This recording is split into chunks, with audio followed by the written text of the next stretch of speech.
This is part 8 of the time tutorial. In this tutorial, we're going to cover animation and lighting. So let's go ahead and get started. First, we're going to go File, Save As, and we're going to save this as time 6, even though we're on tutorial 8. Click Save. Okay, so the first thing I want to do is make sure that everything I want in the scene to be visible and renderable. So let's go in here and just click and drag across these icons to make them visible and renderable. So you got to activate both, remember that. And go all the way up, and click and go all the way up. Okay, now there's a few things I don't want visible, and that's this extra piece right here from the break. So I'm going to go ahead and turn that off and make sure it's not renderable, and the piece on the back side as well. Remember, those didn't rotate with us because they weren't visible or renderable when we were working with this project. Okay.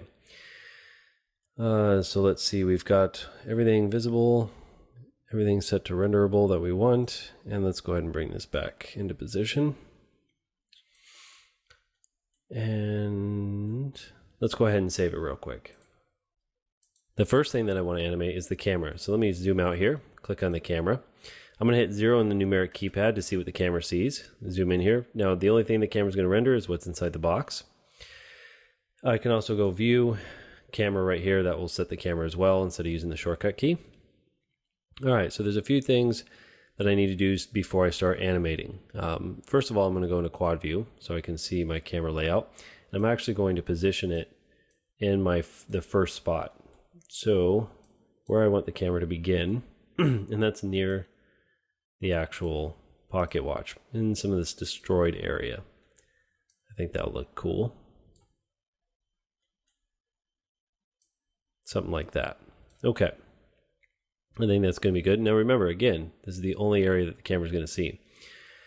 So there's a few things I need to set. I'm going to go to the rendering tab. First of all, I want to set the frame rate. It's set to 24 frames per second right now. That's good for a film type look, but I want to go to 30. 30 gives me a smoother look for the animation. If you want a real smooth look, you go to 60, but 30 is fine. And especially since I'm producing this for YouTube, 30 is definitely a better option than 24 or 60. I think YouTube's finally accepting 60 frames per second videos, but I'm not quite sure. So moving forward, the start time I want to set it at 0. I'm going to start at 0 frame, and the end time, let's just do 300 frames. Okay, so if it's 30 frames per second, 300 frames would be 10 seconds. So I might need more as I go, but right now I don't. So let's see, we've set the start and end time and how many frames per second. We are already at 1920 by 1080. That's good. If you don't want such a high resolution, you can bring this down. There's a few presets in here as well. You can do like 720p, which is 1280 by 720. If your computer's really slow, you might want to knock down the render size. And then the 50% option here, we're actually going to dial that all the way up right when we do our final render. I'm going to leave it at 50 for right now, so we can get the highest quality value. So I think that's pretty much good for right now. So now we can start the animation process. I'm going to hit the rewind button to go to the beginning of the timeline. Is there anything else I need to set? If you want to view frames in the timeline, by the way, the middle mouse button allows you to pan the timeline. Middle mouse button scroll allows you to zoom in and zoom out. Or you can grab these little icons here and do the same thing. Okay. Anyway, moving forward. If you want to see the actual times instead of frames per second, you can go to View, and again, this is the control panel for the timeline. So View and Show Seconds. All right, so that's going to give you the second layout. I'm going to uncheck that. I am going to turn on Show Frame Number on Indicator. All right, so I can manually type in a frame here, or I can left click and drag. Sorry, right click in my case and drag, or left click depending on which setup you have for your mouse keypad. I have right click or left click in my viewport, and for some reason it switches the timeline selection. I don't know why, but anyway, so I'm going to set this back down to 0. So I need to set my first keyframe. Now there's a couple ways to do this. I can either right click in here and set insert keyframes. That inserts a keyframe for all X, Y, and Z, or I'm going to Control Z that to undo it. I can right click and set a single keyframe, so that does it whatever I'm rolled over. Okay, so I'm going to do that. Or in the viewport, if I hit I on the keyboard, I can set a keyframe for location or rotation or scale. So I is the shortcut key. And you can see it set keyframes. They turn yellow. So if I do the same thing for the rotation, I can either right click in here and insert keyframes, or like I said, I on the keyboard, rotation. Now down here you can see a little yellow line that indicates that there's been a keyframe set on the selected object. So I'm going to grab this ticker. Again, I have to right click to slide it. And let's bring it all the way over to how long do I want it to take to come out of this pocket watch. Let's just do a full 10 seconds. So I'm going to go all the way to frame 300, and I'm going to start moving my object to its final position. So I want it way out. In fact, actually, I'm thinking maybe even bring it down a little bit. And let's activate the rotate tool, which is R on the keyboard, or this tool down here. Now the other thing I want to set is I want to change this off from global to local. Now before I do that, let me show you what happens. So let me rotate this guy, let's say in this viewport. So I'm going to rotate it so it points up. Okay, so you can see here the camera's pointing up, but the axis is not pointing up. If I switch this to local, you can see the axis stays with the object. So that's very useful, because now I can actually grab my move tool and position this based off of its own axis. So if I want to bring it out a little bit further, I can. Maybe move it down a little bit more.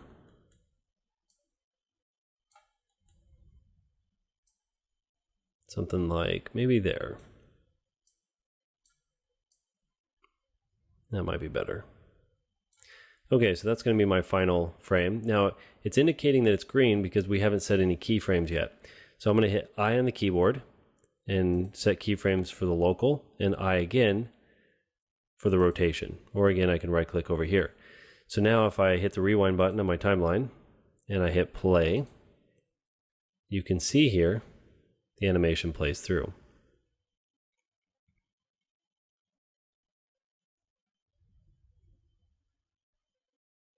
Pretty cool.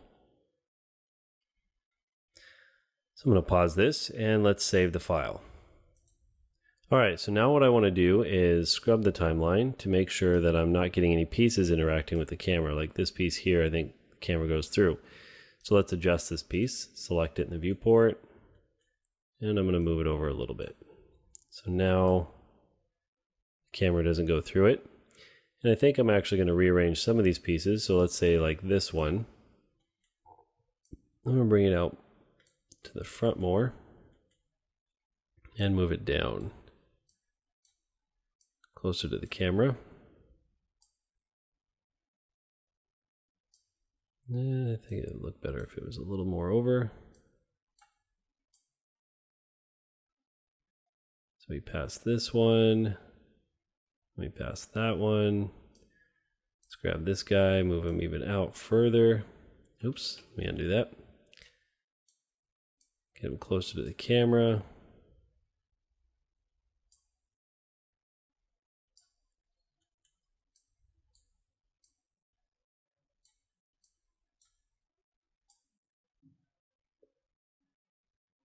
Yeah, that looks good. Let's take this piece, move it even further out. There's one last piece that we pass. So left, right, left, and I'm going to move this one down. Something like this. Okay, so it interacts with the camera too much. Let's pull it out a little bit more.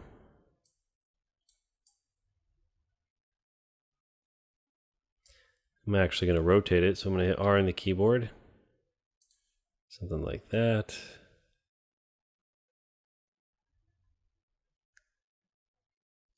Maybe even rotate this guy a little bit more. Let's go rotate, and let's try Y. And let's do Z. Yes, that's better. Now I can move it in the shot a little bit more.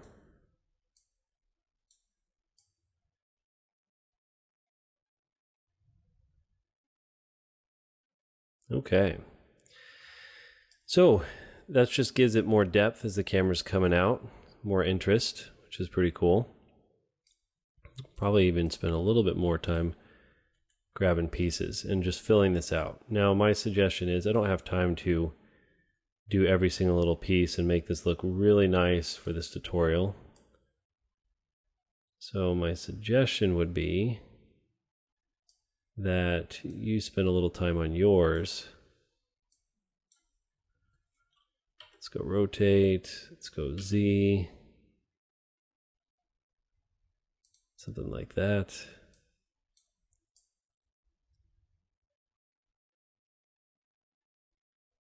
And really spread out your pieces to be really interesting.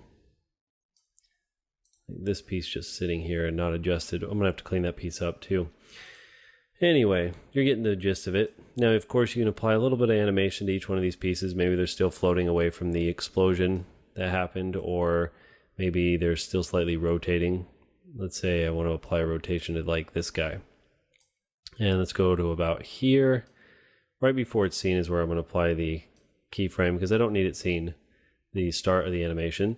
So I'm going to hit I on the keyboard, set a keyframe for rotation, and just slide this out a little bit further. In fact, actually I want the rotation to last for a long time. So we're at 300 frames. Let's take this to, let's say 360 frames. So that's going to be what, 12 seconds? There we go. 360 frames. So I'll take this slider all the way out here. Let me just tweak the rotation in this window.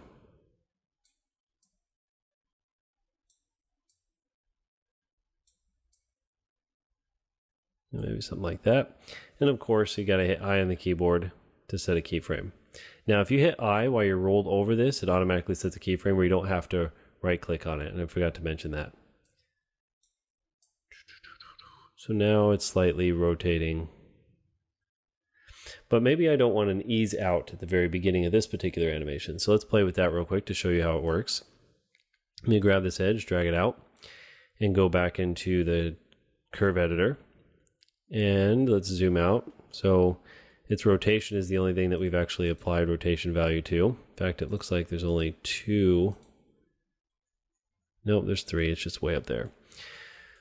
Okay, so the beginning of it, to be honest, the best way to do this is select a keyframe and just drag the handles to make it straight. So this is going to be, there's going to be no ease. Ease is when you're seeing it kind of gradually go into position. So this is the amount of time it takes something to happen, and this is how much it changes over time. So if I even grab this, I can have a really good ease in, just like that. All right? So same thing here. Let's just drag this out a little bit. Drag this up. Go to this guy. Drag, oops. I did not want to do that. Control Z. If you hit G on the keyboard and X, you'll make sure you're only dragging on the X axis. And let's pull this down. There. So now when it comes to the animation, let's pull this back out. And I slide the timeline. You can see here it's slowly coming to a stop, but it didn't start out slow. Let's just hit the play button. So it gives it a little bit of life, a little bit of movement. So you can go through and do that to a couple of the pieces and even apply a little bit of movement if you want. All right, so that's how you animate the pieces. Let's go ahead and animate this thing. Now there's a couple ways to do this. You can have a continuous rotation, where it's just constantly rotating, or you can do what they call a step rotation. Before, I'm just trying to think of the best way to start this. Let's save this first. Now I'm going to start with a regular rotation animation to show you that first. So I'm going to take the time slider, set it to 0, and let's go ahead and insert a keyframe on the rotation for just the Y. So right click, I'm going to set insert single keyframe, because that's the only thing I need to rotate for this guy. And let's go all the way to the end. So I'm going to hit the fast forward button to go to the end of the animation. And let's just dial this up. So I can set any type of rotation. Let's say 691. I'm going to I on the keyboard, and that automatically sets a keyframe for that spot. So now, before I do anything else, I do not want an ease in, and I don't even think I want an ease out on this. So let me open up the graph editor here. And both keys are selected right now, just way far apart of each other, but they are selected. I'm going to open up the properties panel, and right here where it says interpolation, I can actually change this to linear or constant. So linear draws a straight line between the two. Okay, and in fact, I can also do that down here, keys, interpolation, and set constant or linear. So there's a lot of options in here that you can play with. You also have easing options as well. But now, let's see that we set that. Let me scroll this back over. Let me hit the rewind button and hit play. And you can see that's constantly rotating. So that's probably way too fast, but it looks good. So that's one way to do it. Another way is to create a step look, and that's a lot more time consuming. So I'll start the process, but I'm not going to finish it for you guys. It's kind of a rinse and repeat process. So I'm going to hit stop right now. I'm going to go ahead and Control Z until I get rid of the key that we just added. And I'm going to go all the way back to the beginning. In fact, I'm going to zoom in onto my timeline. And okay, so this is 5 frames. So the step animation is going to require you to, literally create a step-based animation. So at frame 0, you got 0 rotation. And at frame 1, you're going to have, let's say, let's do 10. All right, or even 5, just to keep it short. So now we're going to hit I on the keyboard to set a keyframe. All right, and then if I go to frame, I'm going to drag over to frame 2. In fact, maybe even frame 3. I'm going to hit I again to keep the same frame. So it's going to jump, and it's going to stay still. And then at frame 4, I'm going to do 10 and hit I. So you can see when I play this, let me just keep repeating this process. So I'm going to skip 1, 2, hit I to keep that frame still, and then go 1. We're going to be on 15 now. And repeat 1. Oops, I didn't hit I. Whoops. 15, I. Let's go 1, 2. I can just hit I. Here we go. 1,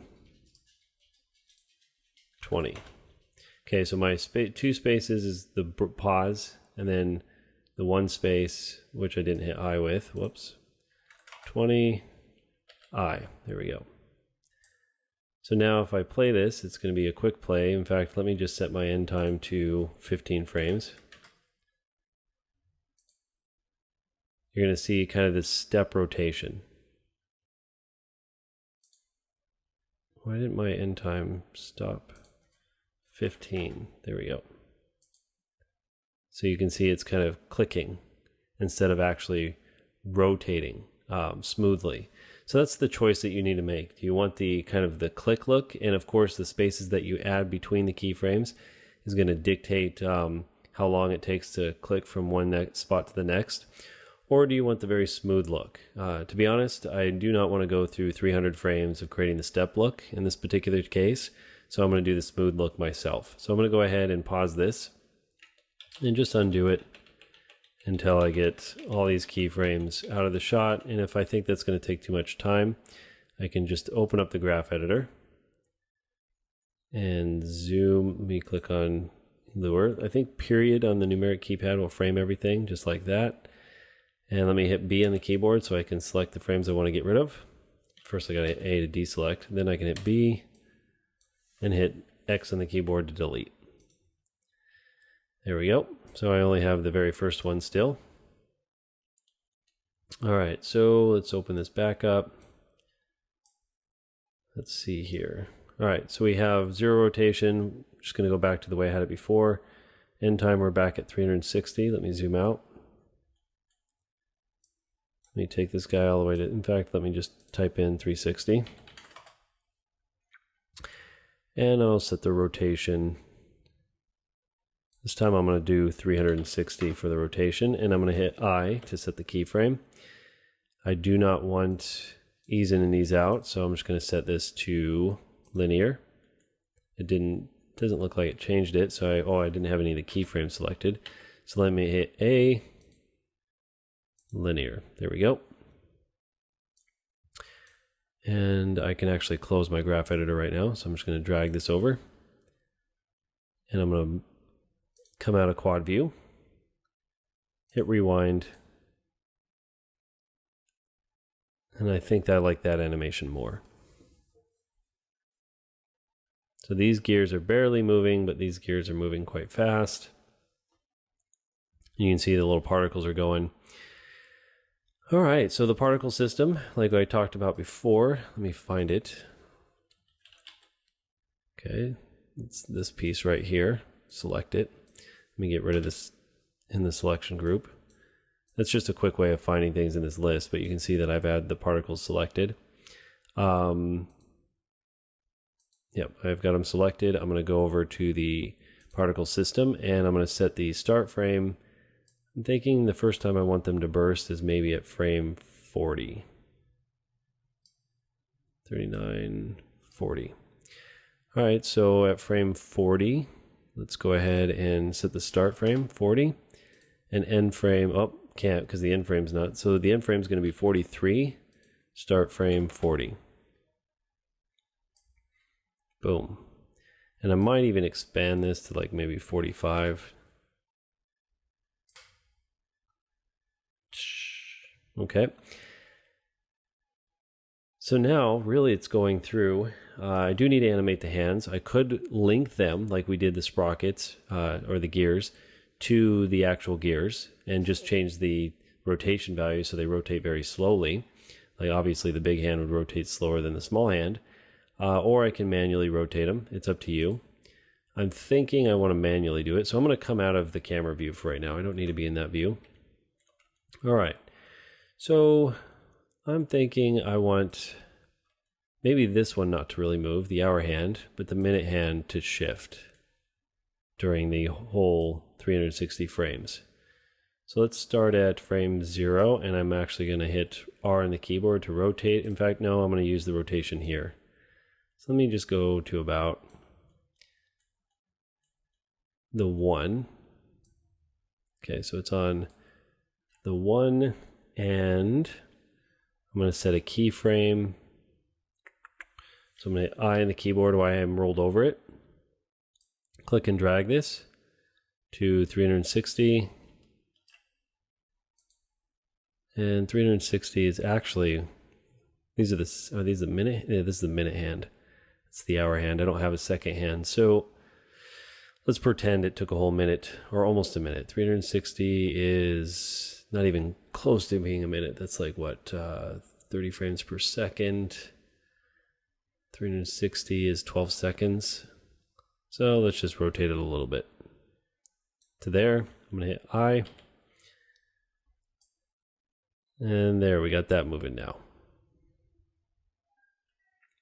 Okay, so that's how you animate things. It's pretty self-explanatory. Like I said, I would suggest you animate some of these parts flying off. I'm going to do that on my own time, so I'm not wasting your guys' time of repeating things over and over again.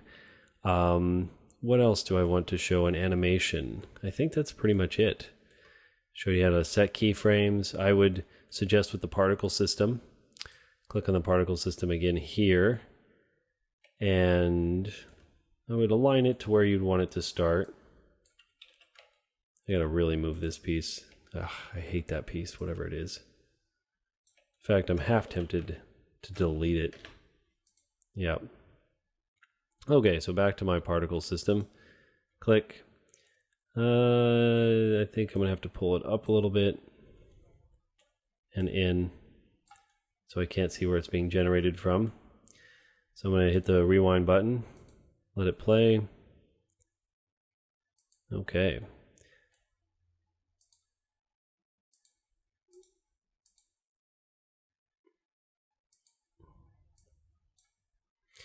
Now, if I do not want particles to go through certain objects, let's talk about that real quick. Let me hit period on the keyboard to frame this, and then I can zoom back out.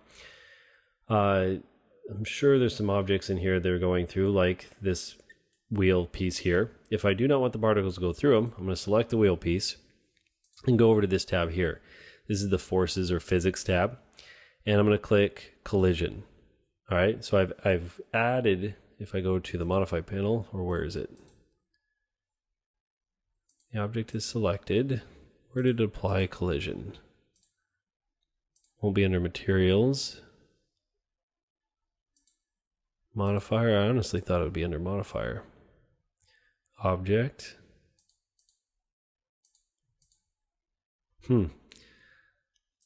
Interesting. Honestly don't see it here. Okay. Oh, here's a rigid body. Rigid body world. No, that's a rigid body. Anyway, the particles, if I rewind and hit play, so you can see they're bouncing off the object. I don't think they're bouncing, but they shouldn't be going through it, that's for sure. Yeah, they're not going through it, they're not bouncing. Just to be sure, let me choose this camera angle. Yeah. Ooh, there's still particles going. Oh, are they? Selected collision. There we go. I apparently didn't apply. Sorry, that's why it was getting all screwy, or however you want to put it. So now if I go rewind, play, you can see the particles definitely are not going through it this time. And there's still, I don't think the particles are actually going through it. I think those are on the back side. And this empty space over here. Yeah. So nothing's going through it anymore. Now I can choose what happens when it collides. Stickiness, can maybe dial this up, not to 10, but let's say 5. We're not dealing with soft body, particle dampening. Let's go ahead and increase this a little bit and some of the random. Particle friction, let's increase this and add some random to it as well. And I'm going to hit the rewind button, hit play. Okay. So we might see particles stick to it for a brief second. Like I said, anytime you don't want an object or particles to pass through an object, just add the collision modifier. So with the particles selected, I am going to hit Control C on the keyboard and Control V to paste it. And this one I'm going to move. So this is a whole new particle system. And let's paste it up. Put this one up here maybe. I'm going to rotate it on the Y to face down.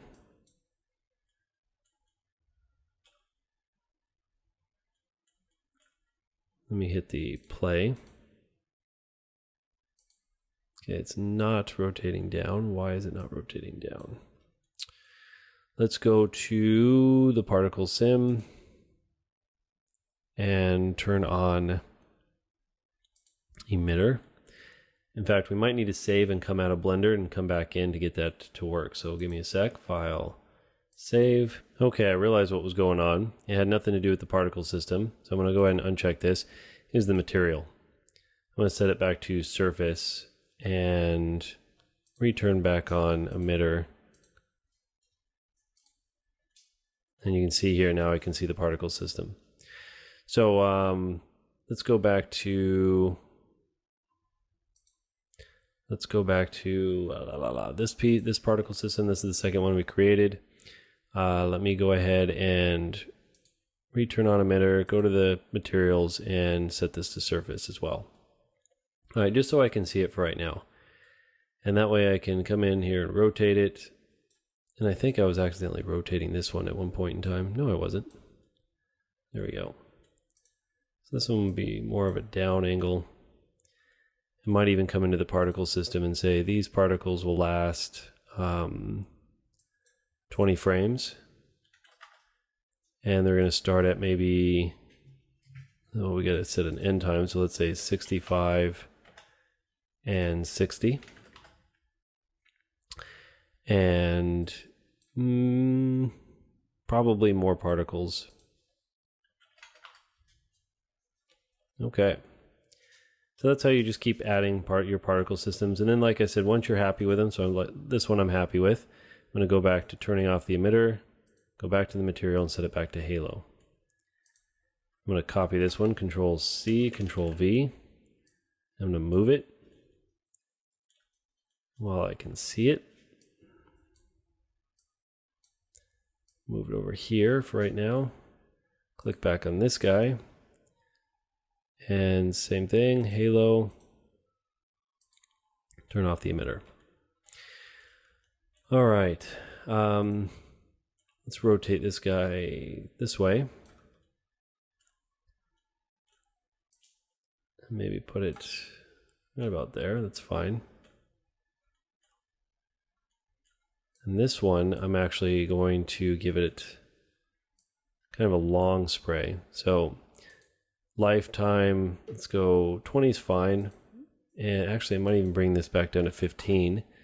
But start time, I'm going to do, we got to do one where the camera can see it. So let's switch back to the camera view, 0 on the number keypad. Drag this guy out. And let's start it right about here. So frame 191. So I'm going to say 191. I'll go 210 for the end time. 190. Oops. All right, so those particles are going to last a little while. Hit the rewind button just to see what's going on. Those shoot out. Those shoot out. Probably do a couple more within this area as well. And you can see those shoot out.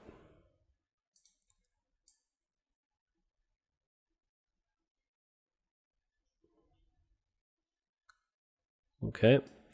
And probably even make them last a little bit longer. 220. Let's go 600. Maybe even take this one to 1,000.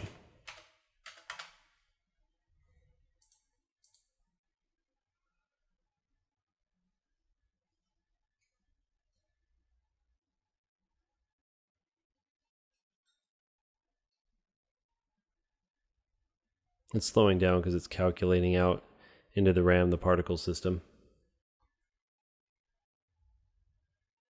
Okay, so we got the spray, spray, and spray. And like we've done before, there's a few things I want to make where the collision happens. So let me just select this piece and go into collision and say collision, or not go into collision. This is the forces tab. Apply a collision to this object. It's dampening and maybe even some friction, some stickiness. I don't know. And what else? This big gear. Don't really want particles going through it. Maybe this piece. Okay, so this one, because it's not a mesh, I can't add collision to it, so I'd have to convert it. I'm not going to worry about that right now. So I think that's probably good for right now.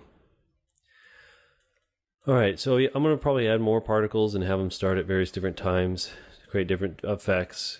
But for right now, that's good. So I'm going to go ahead and go File, Save. And let's talk about lights. Okay, so I'm going to zoom out here. And I'm going to select the one light we have in the scene. And I'm going to go ahead and position it somewhere else. Probably down here. All right. And this is actually where switching over to the viewport rendering is going to help out a lot. But before I do, let me set my lights in place. And I also want to make sure I'm not in an area where there's particles, just so I can speed up rendering time. So let's go this light maybe right here. And then I'm going to hit Shift A on the keyboard. Go to lamp, point, and bring this one over here. So I'm going to create right now a 2-point, probably even a 3-point lighting system here in a bit. So with this light selected, I am going to go to the light properties panel, and I'm going to switch the viewport over to rendering. Okay. So the first light let's see here. Point. Why do I not see both lights in the scene? Yeah, let's start with this one. So I'm going to switch this one to a red tone.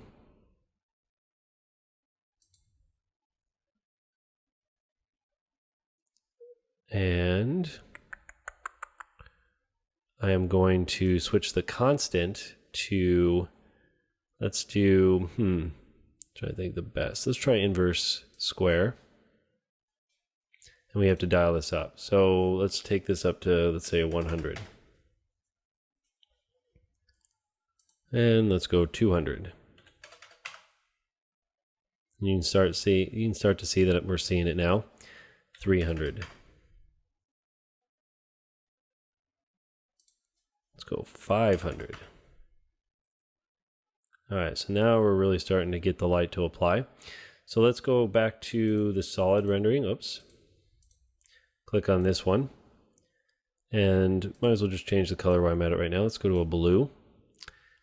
And we're going to do inverse square, and let's set it to 300 or 500 like we have the other one. And go back to rendering. Before I do, I'm going to move it slightly forward like this light. Okay. All right, so let's, like I said, jump back into the rendering mode. You see the blue is being applied. Not strong enough though, so let's say the distance, let's start with the energy this time. Let's take the energy up to 2. And maybe even take the distance to, actually no. I'm going to go back to solid mode. I think it's just a little too far.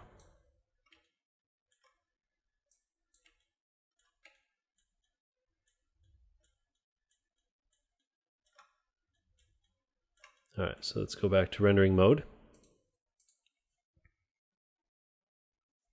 Yeah, it's a bit better. Maybe take the distance to 600. So I've got these two contrasting colors now in the shot, bringing some mood.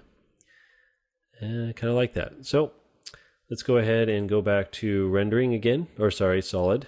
And I'm going to go Shift A, create another point lamp. And this one I'm going to drag back to about here in front of all the particle or pieces. And this one I'm going to say constant. I'm going to leave it as white, but the energy I'm going to go 0.2. And real quick, let's select this light. Make sure Ray Trace Shadows is applied. Ray Trace Shadows.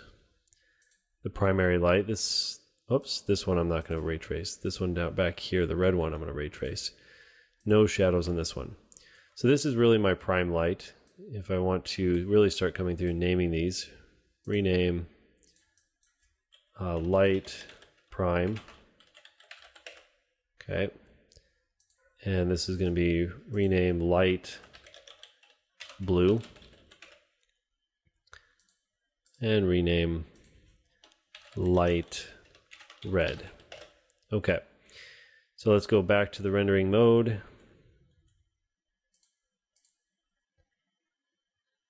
Let's see what it's doing. Okay, so my prime light, we need to go to lights, prime, energy 0.05. That's a little bit better. Let's go 0.03. There we go. So I'm really creating a dark look. I think that works. So let me switch over to my camera view, camera, just to see. Let me zoom out here. Okay, remember what's inside the box is what's going to be rendered. So I definitely need to push these pieces out a little bit more to create some dynamics. Let's go to the beginning.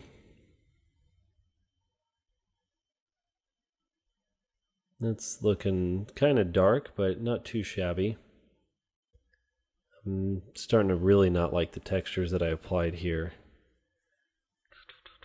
Well, I mean, they're not terrible, but it's definitely kind of not what I was going for.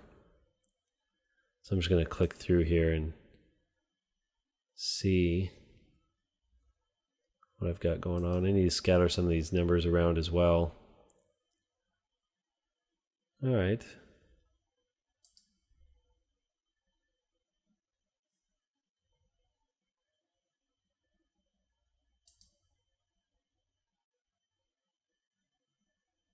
And so it's created a certain look.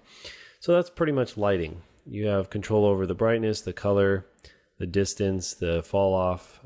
If it's a sphere type light, let's see, you can add a negative light, so it's going to subtract light from the scene. That's pretty much it. And of course, shadows. You can apply shadows. And when you have a light that actually has shadows, you have the properties to control the color of the shadow, sampling, how soft the shadow is. So I can really soften these shadows out. Let's see on the red one, let's just take this up to, let's say, 1. And you should see it starting to soften out. Let's go samples of 10 though. It's we're starting to slowly see it. Let's just try 20. And 20. There we go. Now you're starting to see the shadow soften out. In fact, let's just do 200 because this is a large scene. And it's way over too much. So let's go 30.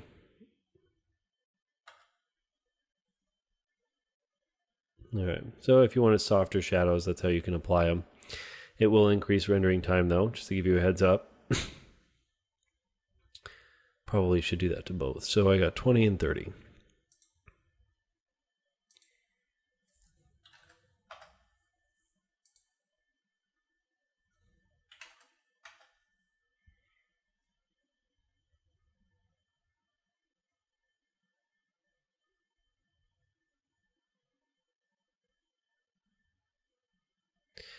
Okay, so I think this is really starting to work. Excuse me, I'm starting to lose my voice. So that's, like I said, that's pretty much lighting. Let me come out of render mode into solid. Probably one more light that I would create. Shift A, point, and this would be a backlight.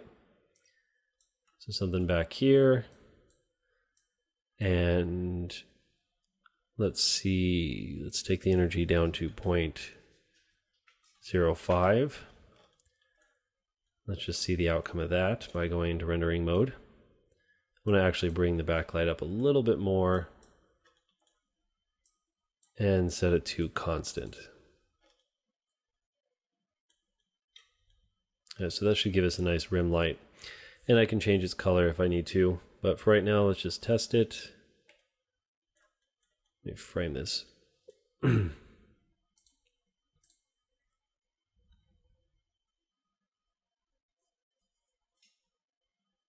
Okay, so you're starting to see that it's creating like this rim light.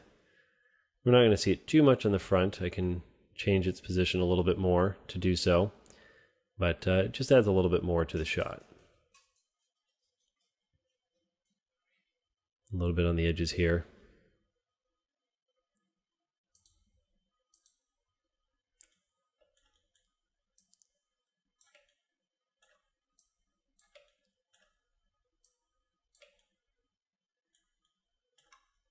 Maybe put it over here instead. And render one more time.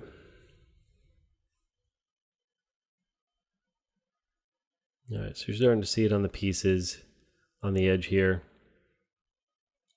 So that's pretty cool. Okay, so that's going to be it for the lighting and animation tutorial. I'm going to spend a little bit more time separating out my pieces to fill the screen a little bit more, and maybe move these letters around, break those up. Join me for part 9, and I'll catch you in a bit.